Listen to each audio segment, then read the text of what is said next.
Bueno, básicamente el conferencista que es Agustín Echevarne nos explica un poco las cuestiones justamente como vos decías de cómo avanzan, por ejemplo, todas estas tecnologías, por ejemplo, en este caso la inteligencia artificial.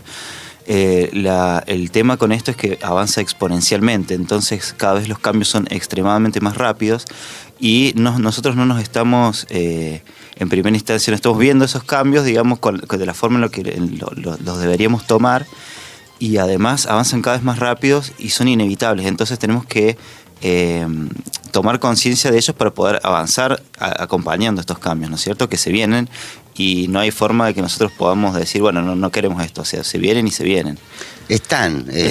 Nos y son cada vez más rápidos encima. Claro, nos provoca un poco de temor, porque bueno, uno por allí lo ve el tema de los algoritmos y la inteligencia artificial aplicado al periodismo, a las cuestiones matemáticas, administrativas, a las cuestiones habituales, hablamos de la salud, es decir, en todos los campos va a tener un impacto tremendo esto. Algunos incluso estaba escuchando a algunos analistas, especialistas, dicen que esto puede ser tanto o más fuerte que como fue la irrupción de Internet.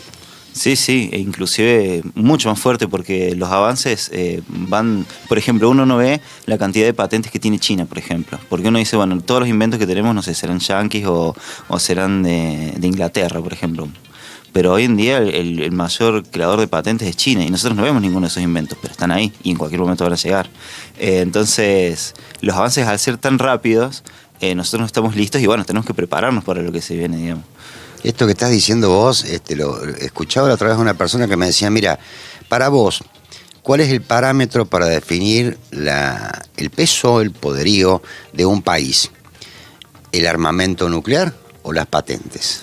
Y es que las patentes es una cosa que no se ve, pero es increíble, sí. Bueno, me decía Javier que esto está organizado por la Comisión de Carreras, pero que va a contar con un disertante que es el licenciado Agustín Echevarne. Uh-huh.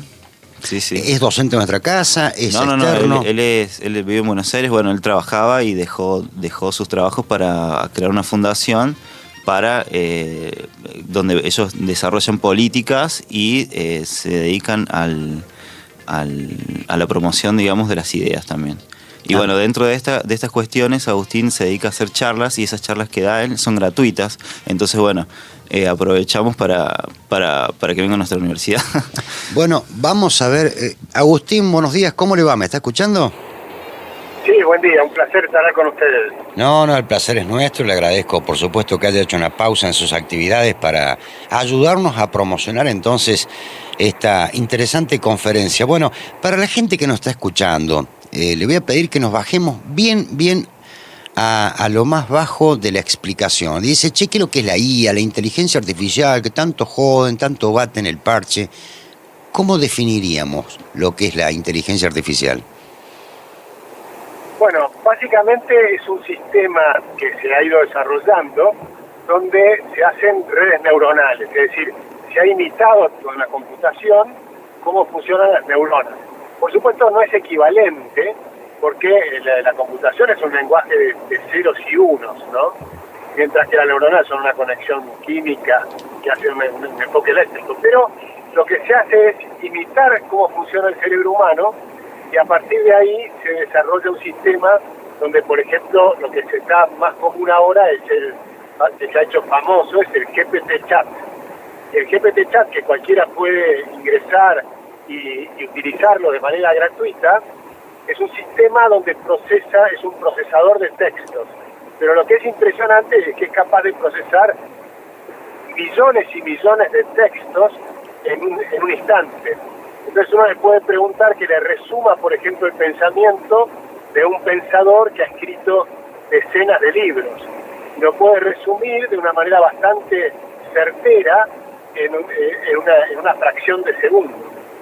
Y con esto se pueden hacer una cantidad de temas hacia el futuro, que realmente el GPT-Chat hoy es capaz de, por ejemplo, imitar el pensamiento de un abogado o de un economista de una manera bastante certera, de tal modo que puede pegar los exámenes para, por ejemplo, lo que es el examen para poder ser abogado en los Estados Unidos con un 80% de eficacia. si comparamos para hacer temas de biología, por ejemplo, lo hace con un 99% de eficacia, lo cual es sorprendente porque va a permitir reemplazar una enorme cantidad de trabajos, o ser de contadores, de abogados, de economistas y demás. Por supuesto, no a nivel de lo que son la parte más sofisticada del pensamiento, pero sí a nivel de lo que es la parte más rutinaria, más repetitiva. El impacto que va a tener sobre el empleo es enorme, tanto en términos de destrucción de empleos que pueden ser reemplazados por esta tecnología, como el desarrollo que van a crear nuevos empleos. Y eso es lo que va a ocurrir en los próximos 10 o 15 años o 20 años en el mundo entero. Sí, ya se está hablando con preocupación de cuáles van a ser los oficios y las profesiones que van a ser desplazadas por esta tecnología. Agustín, le pido que nos pongamos en contexto de la inteligencia artificial y revolución educativa, que es lo que usted va a hablar, porque yo advierto que en el plantel docente, tanto sea a nivel primario, secundario, como terciario o universitario, hay una gran resistencia porque se teme que esto afecte indudablemente la estructura del proceso de enseñanza-aprendizaje, como se dice. Porque claro, uno dice, yo le doy un trabajo a los alumnos y yo qué sé si los alumnos no lo hacen después con la ayuda del GPT. Entonces no saben cómo introducir esta tecnología desde un punto de vista positivo. Entonces hay como esa resistencia, ¿usted lo advierte también? Sí, por supuesto, la resistencia al cambio es natural en el ser humano, y cuando es un cambio tan dramático, la resistencia es importante. Pero por otro lado, es imposible de evitar el cambio en sí mismo, porque el GPT Chat ya está en las aulas. Los chicos son los primeros que aprenden, y por supuesto cada vez que le pidan un trabajo práctico le van a preguntar al GPT Chat cómo hacerlo, y incluso que se lo haga directamente. Y es más, le puede decir que le escriba una composición sobre un determinado tema, pero que lo escriba como si fuera un chico argentino de 5º grado de La Pampa o de San Luis, por ejemplo, ¿no? Entonces, y lo va a hacer con esos modismos locales y demás.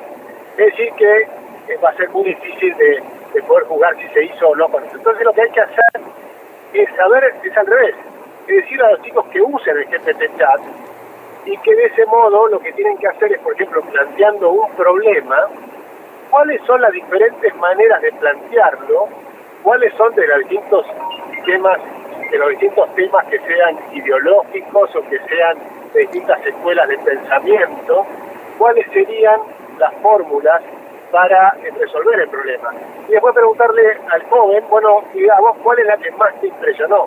¿O cuál es la que te parece? O si sos capaz de hacer algo nuevo.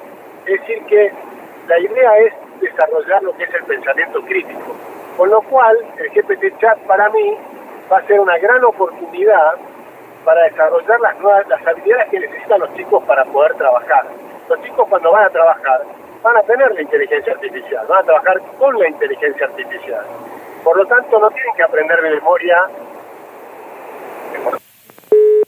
Uy, qué pena, qué pena. No, pero de todas maneras estuvo lo más importante. Estaba siguiendo atentamente su explicación, porque, claro, lo que hay que procurar es que esto no sea casi como era antes el copy y pegue, el corte y pegue, sino que el alumno lo use esta tecnología, no le tengamos miedo, que sea un gran aporte al aprendizaje, un gran soporte, además un gran apoyo, pero que lo lea y lo pueda explicar, ¿o no, Javier? Sí, totalmente. Por ahí pasa. Claro, lo que pasa es que hay que incorporar esta nueva herramienta, justamente, digamos, no podés pelear contra la herramienta. En su momento, digamos, los profesores, no sé, tenían no podés usar la calculadora, por ejemplo, y vos decís, ¿por qué? Si es una herramienta, no necesito usarme, no sé, las tablas, si tengo una calculadora que me sirve para hacer eso, por ejemplo. Y bueno, la idea es implementar esto, ¿no? Bueno, justamente vos decías, y él coincidía contigo, de que esto ya está, esto no se puede frenar, es una realidad. Y el subtítulo de la presentación justamente de esta conferencia es Presentación sobre el avance de las nuevas tecnologías y cómo la educación debe adaptarse a estos vertiginosos cambios. Yo estaba pensando recién, salvando las distancias, la educación tuvo que adaptarse a un cambio brutal como fue la pandemia y migrar hacia la virtualidad. Sí. Esto, bueno, creo que es un paso más adelante, ¿sí? Sí, Mucho más adelante. Es decir, cómo se puede adaptar toda la educación a este tremendo impacto que es la inteligencia artificial, porque hablamos de GPT, pero hay otros sistemas también, otras plataformas, otros bots, como le dicen. Bueno, y desde el punto de vista de la economía, ¿vos lo usás al GPT o no?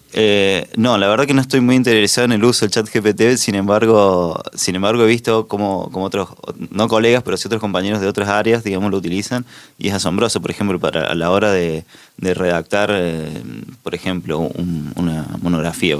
Es increíble, vos después podés hacerle correcciones y esas cuestiones y ya lo tenés listo, digamos, pero inclusive vos podés plantear tus propias ideas o a los puntos que vos querés llegar y no hace falta la parte de la redacción de alguna manera, ya lo tenés redactado. Obviamente lo tenés que leer, modificás, cambiás, ¿viste? Porque en realidad creo que la versión que nosotros utilizamos no es como la versión más perfecta, digamos, sino que tiene como ciertas limitaciones puestas adrede, digamos, pero es increíble.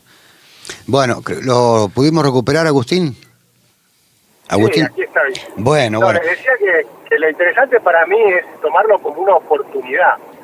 Y una oportunidad que para los maestros es un tema muy interesante lo que está pasando, ¿no?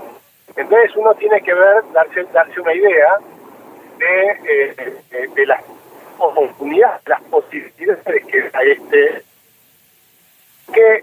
evidentemente el trabajo del futuro todos los que sean trabajos repetitivos y aburridos van a ser reemplazados por la inteligencia artificial, por los algoritmos y por las máquinas.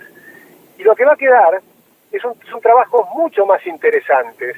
Son trabajos que tienen que ver con ahora está preparado. Tenemos me parece que tenemos un problema porque te estás moviendo, Agustín. Yo te agradezco muchísimo este contacto, sé que estás en Buenos Aires haciendo todas tus actividades, pero me encantaría cuando estés presencialmente aquí, porque esto va a ser presencial, que bueno, con Javier puedas llegarte a la radio y podamos tener ya una charla más sostenida sobre este tema que es ciertamente fascinante.